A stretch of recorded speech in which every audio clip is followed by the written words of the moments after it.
के पुण्यार्चक हैं। श्रीमान संजीव जैन, श्रीमती शिल्पा जैन, खुशी जैन, दर्शिका जैन, बी गांधीनगर, मुरादाबाद। श्रीमान राजकुमार चंद्रकांता पाटनी, कोलकाता। विश्व पटल पर जैन धर्म की प्रभावना करने वाली ममता की साक्षात प्रतिरूप परम पूज्य गुरु माँ आर्यका रत्न 105 श्री सृष्टि भूषण माता जी के आशीर्वाद से सिद्ध क्षेत्र, अतिशय क्षेत्र एवं महानगरों में सेवा के पुनीत कार्य भी किए जा रहे हैं। अनेकानेक आध्यात्मिक पुण्य के कार्य, साधुओं के आहार, विहार, औषधि एवं उपकरण आदि की व्यवस्थाएं सुचारू रूप से कई वर्षों से की जा रही है। महीने में 2 दिन 3 दिन नहीं चलता, पूरे 365 दिन चौका चलता है।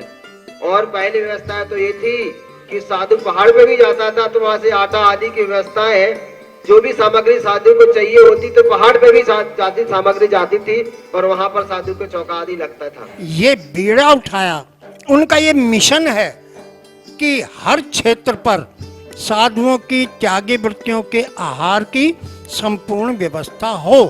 पूज्य आर्यका माँ सृष्टि भूषण माता जी की अनुकंपा कृपा जगत के अनेक जीवों पर बनी हुई है और जहाँ भी माता जी की दृष्टि पड़ती है, जहाँ भी किसी प्रकार से पीड़ित परेशान लोग दिखाई देते हैं, माता जी के माध्यम से उनकी किसी न किसी प्रकार से सहयोग की जाता है।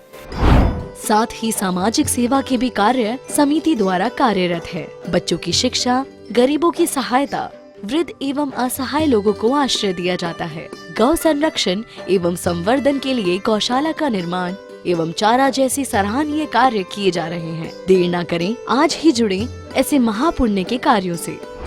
1 लाख से अधिक राशि देकर संरक्षण आदि पद प्राप्त कर सकते हैं। साथ ही छोटी राशि दान करके भी पुण्यार्जन कर सकते हैं। आप अपनी दान राशि दिए गए निम्नलिखित बैंक खाता विवरण में जमा करा सकते हैं। अधिक जानकारी हेतु संपर्क सूत्र। आपने देखा माँ बच्चे को दूध पिलाती है तो लेटा कर पिलाती है, सुलाती है तो स्वयं लेट जाती है और बच्चे को सुलाती है। लेकिन आज के समय में हम जमीन से सारे आकर्षण, जो जमीन हमें गुरुत्वाकर्षण था जिसमें, वो हमने सारे डिफेंस खो दिए, सारे आकर्षण के कारण खो दिए। हमारे घरों में आज भी महाराष्ट्र में चले जाइए, अकोला, अमरावती, कारंजा, भातकुली, सब वहाँ अमीर व्यक्ति जिसके यहाँ मेरे ख्याल से 100 किलो चांदी के बर्तन होंगे, लेकिन आज भी उनकी रसोई कच्ची है। ऊपर से खप्पर है और नीचे से मिट्टी की जमीन है। और मुझे तो जब ताज्जुब हुआ, जब हमारे गुरुदेव को तकलीफ थी पेट में, तो हम लोगों ने बोला, हम ब्रह्मचारी थे, भैया डॉक्टर को बुला दो। बोले परसों आएगा डॉक्टर। हमने कहा इतनी बड़ी समाज, इतना बड़ा शहर है, डॉक्टर नहीं? बोले हमारे यहाँ डॉक्टर की जरूरत नहीं। हमने कहा कोई तो बीमार पड़ता होगा। बोले बीमार नहीं पड़ते हैं, कभी पड़ते हैं, कोई कभी काल पड़ता है। हमने कहा मतलब? तो बोले क्या जरूरत है बीमार होने की।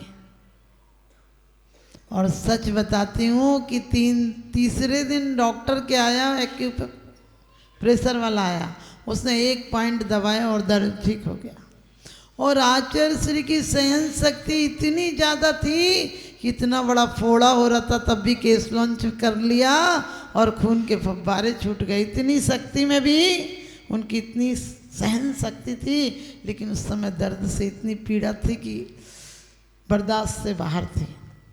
आप सोचिए, लेकिन उन्होंने क्या कहा, हम ब्रह्मचारिणी थे तो भोजन के लिए कभी चले जाते थे थोड़ी सी तैयारी करने के लिए पहले। जिसके यहाँ हमने कह दिया गैस है तो वो हम पर ऐसे टूट पड़ी कि समझो हमने अपराध कर दिया। गैस का खिलाओगी, गैस का खिलाओगी। हमने बोला स्टील के बर्तन है, तो बोली कि तुम लोग त्यागी वृत्ति हो, लोहे के बर्तन में खिलाओगी।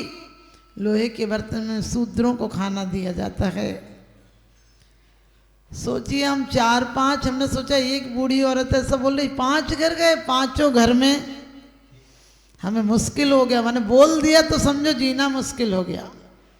लेकिन जो पहली लेडीज बोल रही थी उसी के यहाँ आहार हुआ। आहार हुआ तो हमारी आंखें खुली की खुली रह गई। भिगोने और कलसों से लेकर पूरे बर्तन चांदी के थे। तखत भरा हुआ था, इतना बड़ा तखत था, पूरा बर्तन चांदी से।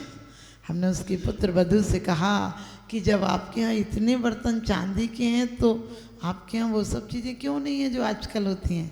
तो कहने लगे नहीं, हमारे यहाँ चांदी के बर्तन इसलिए हैं कि हमारे यहाँ शादी में हमको भगवान मिलते हैं और उनके लिए अभिषेक को, पानी भरने को, सब चीज़ के लिए हमें बर्तन, नैवेद्य बनाने को, चांदी की कढ़ाई, चांदी के भिगोने। हमने कहा मतलब? बोले हमारे यहाँ शादी में हमारे यहाँ हुंडा नहीं लेते हैं, दहेज नहीं लेते हैं, हम सिर्फ नाक कान में लड़की को पहना कर भेज सकते हैं। तो बोले कितना पहनाएंगे? 2 तोला 3 तोला, इससे ज़्यादा कान में क्या पहनेगी? और कहने लगे 2 चीज़ के अलावा तीसरा नहीं दे सकते हैं, और कपड़ों के नाम पर सिर्फ विदाई में हमारी लड़की अपना कपड़ा पहन के जाती है मायके का, बाकी हमारे यहाँ कुछ नहीं देते। लेकिन हमें तो ताज्जुब इस बात का हुआ कि बीमार क्यों नहीं पड़ते हैं। हमने कहा सर्दी जुकाम कभी तो कुछ होता होगा। कहने लगे हमें पता है कौन सी शीशी की चीनी देना इनको, वो ठीक हो जाता है। वो गर्मी के दिन में, जेठ मास में बोतलों में चीनी रखते हैं, पीली कलर की जो आती ना, बर्फ़ के गोले बनते हुए कांच के रंग होते हैं।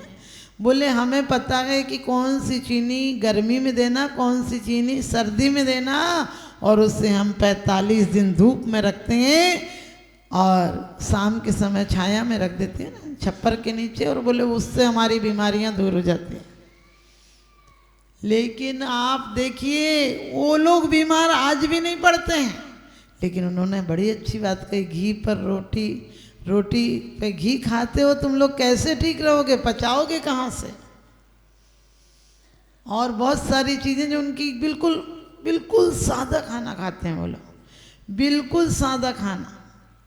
और वैसे मिर्ची बहुत खाते हैं लेकिन तला हुआ नहीं खाते हैं। और हर घर में गाय है, हर घर में घी है, शुद्ध घी है, और बहुत खेती है उन लोगों के यहाँ। तो हर अपना गेहूँ, अपना चावल, अपनी दाल, और ऐसे जब विशुद्ध परिणाम से जब खेती होगी, अपने लिए खेती होगी, तो निश्चित ही वो स्वास्थ्य और शक्तिवर्धक होगी। आज महिलाएं इतनी आलसी हो गई कि सच पूछो, हम तो बड़े शहरों में रहते, दिल्ली में, कलकत्ता में बिल्कुल कुछ नहीं बनता है घर पर, खाना तक पैक होके आ जाता है। हमने कहा अब जंग नहीं लगेगी तो क्या होगी शरीर में? क्योंकि ये मशीनरी है। मशीनरी यदि चलती नहीं रही, 10-20 साल बंद कर दो तो वो माल बनाना ही बंद कर देगी। हमारी शरीर की मशीनरी ने भी जो परमात्मा तत्वरूप माल बनता था, जो परमात्मा की स्मृति पूर्वक हमारे यहाँ के घर के काम चलते थे। आपने देखा मकान हो, उद्घाटन हो, विवाह हो, कुछ हो, सबसे पहले परमात्मा के यहाँ हम क्या करते हैं? श्रीफल चढ़ाने आते हैं। श्रीफल यानी भगवान उस श्री का फल मुझे प्राप्त हो। ये नारियल नहीं चढ़ाते हैं जो रियल ही नहीं है, पता नहीं आधा सड़ाई हो अंदर से।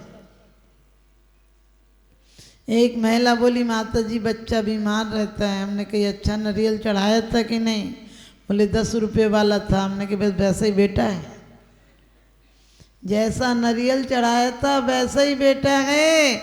आप 10 रुपये या 20 रुपये, कम से कम हाथ का श्रीफल है, इसे तो श्रद्धा से चढ़ाया करो। चुस्त कपड़ों से शरीर मेरा जाम है, झुक नहीं सकता भगवान, इसलिए स्टैंडिंग में ही तुम्हें प्रणाम है। आप सोच कर देखना, चुस्त कपड़े किनके होते हैं? जितने आतंकवादी, पुलिस, चोर, डकैत होते हैं उनके कपड़े चुस्त होते हैं। हमारी बच्चियां और बच्चे चुस्त कपड़े पहनेंगे, अब खुश मिजाज कहाँ से होंगे? नहीं हो सकते हैं। जो भी चुस्त कपड़े पहनेंगे, खासकर नारियों के मसल्स ऐसे हैं कि उन्हें ढीले कपड़े पहनना चाहिए, तब वो स्वस्थ और सुखी रहेंगे। लेकिन हमारे यहाँ अहंकार इतना है, लोग क्या कहेंगे? अरे लोग तो कुछ भी कहेंगे, गधे पर बैठोगे तब भी बेवकूफ़ कहेंगे, नहीं बैठोगे तब भी बेवकूफ़ कहेंगे। लोगों का क्या, लोगों को तो कुछ भी कहने दो। रावण राम के कारण नहीं मरे, रावण सीता के कारण नहीं मरा। रावण को मंदोदरी ने लाख समझाया था, तुम सीता को मैं देकर आती हूँ। वो बार बार यही तो कह रहे कि सिर्फ मेरी सीता दे दो, हमें कोई द्वंद्व नहीं करना है, हमें कोई युद्ध नहीं करना है। लेकिन रावण कहता था, सोचता तो मैं भी हूं कि सीता दे दूं, लेकिन लोग क्या कहेंगे, लोग क्या कहेंगे, बड़ा चक्कर है। कहने लगा कि मैं पहले राम को युद्ध में हराऊंगा, बंदी बनाऊंगा, फिर कुछ राज्य दूंगा, फिर सीता भी वापस दे दूंगा।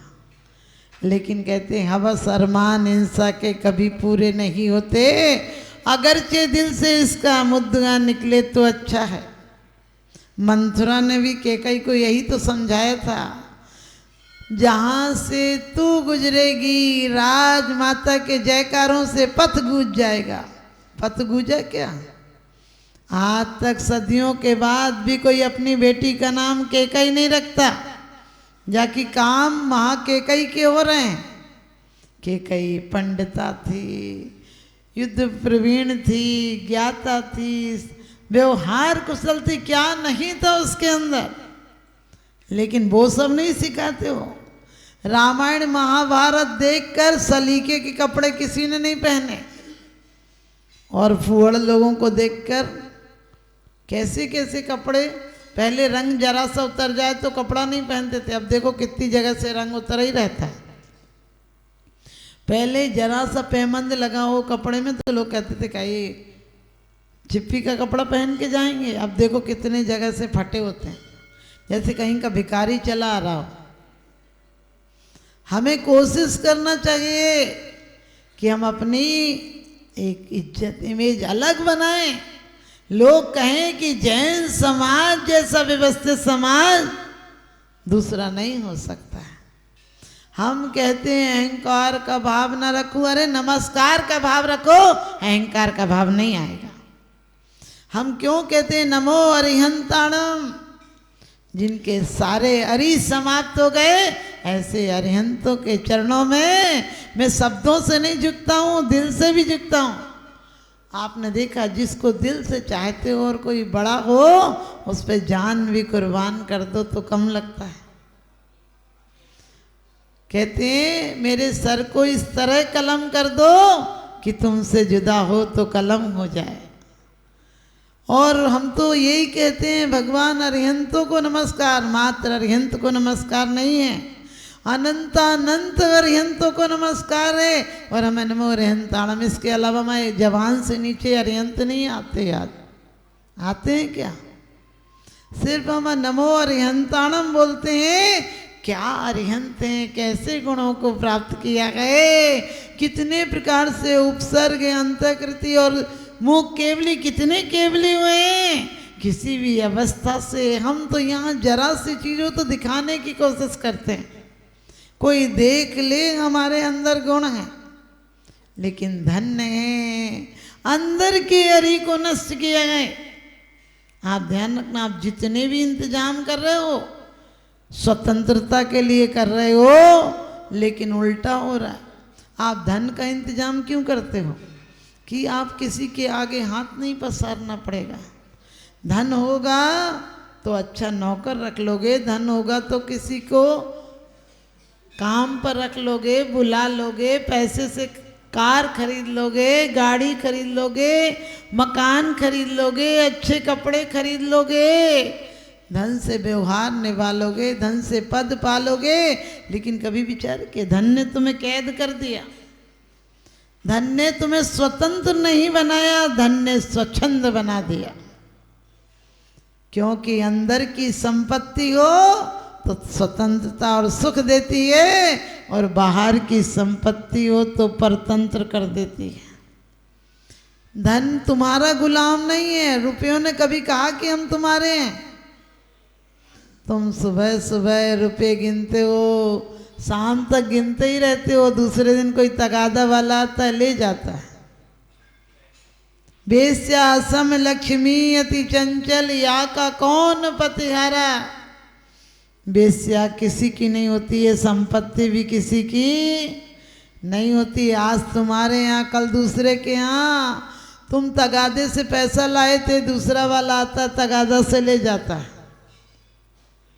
और तुम्हारी हालत नोट की तरह हो जाती है। नोट जब गड्डी में आता तो कितना कड़कड़ा होता है, कितनी चमक होती है, लेकिन आदमी के हाथ से गुजरे तो वो उसकी हालत ऐसी हो जाती है, पूछो मत।